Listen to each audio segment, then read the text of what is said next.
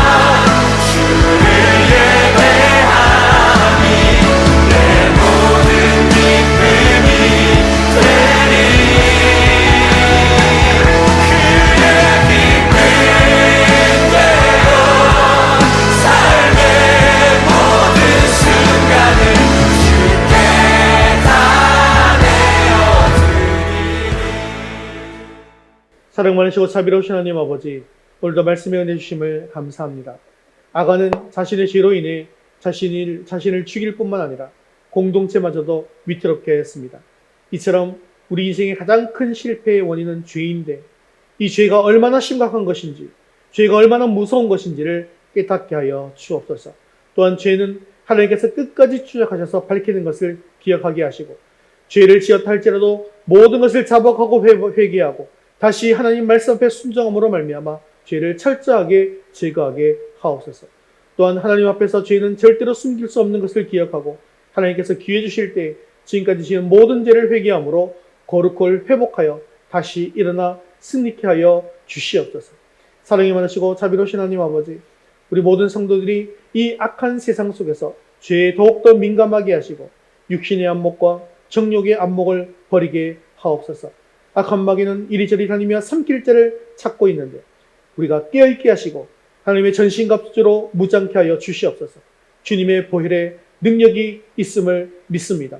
주의 보혈로 말미암아서 우리를 깨끗게 하시고 정결케 하여 주시옵소서. 주님의 보혈로 말미암아 이 악한 세상 속에서 죄를 이기고 악한 세상을 이기는 믿음의 사람들이 될 수 있도록 도와주시옵소서. 특별히 우리 자녀들을 붙들어 주시기를 간절히 바라옵고 원합니다. 헛된 곳에서 우물 파지 말게 하시고 호성세월 보내지 말게 하시고 늘 비전을 품고 기도하고 도전할 때 그 길을 열어주시옵소서. 특히 지금 믿음을 잃어버리고 세상에서 방황하고 있는 우리 모든 자녀들을 주님께서 불쌍히 여겨주시어서 속히 하나님 앞으로 다시 나오는 복이 임하게 하옵소서. 감사를 드리며 예수님의 이름으로 기도드리옵나이다. 아멘. 이제는 우리 주 예수 그리스도의 은혜와 하나님 아버지의 크신 사랑하심과 성령님의 위로 교통하심이 다시 일어나 네 안의 악한 죄를 완전히 제거하고 말씀에 순종함으로 승리의 길을 가기 원하는 사랑하는 모든 성도들 위해 이제부터 영원까지 함께 있을지어다. 아멘.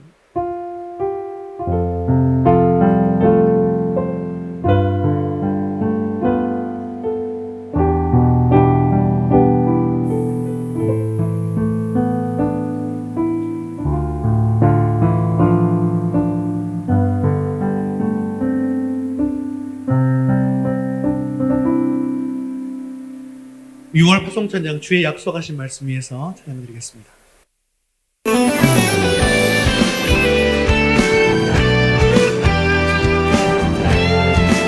함께 고백하겠습니다. 주의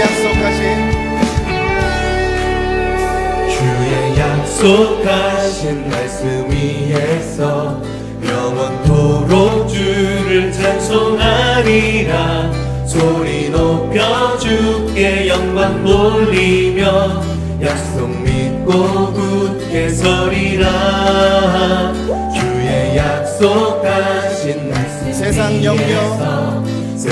염려 내게 엄습할 때에 말씀으로 있어 싸워 이기며 약속 믿고 굳게 서리라. 성령의 검을 들고 구원의 투구를 쓰고 믿음의 방패와 진리의 띠로 말씀 위에 굳게 서리라. 성령의 검을 들고 구원의 투구를 쓰고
하나님의 말씀을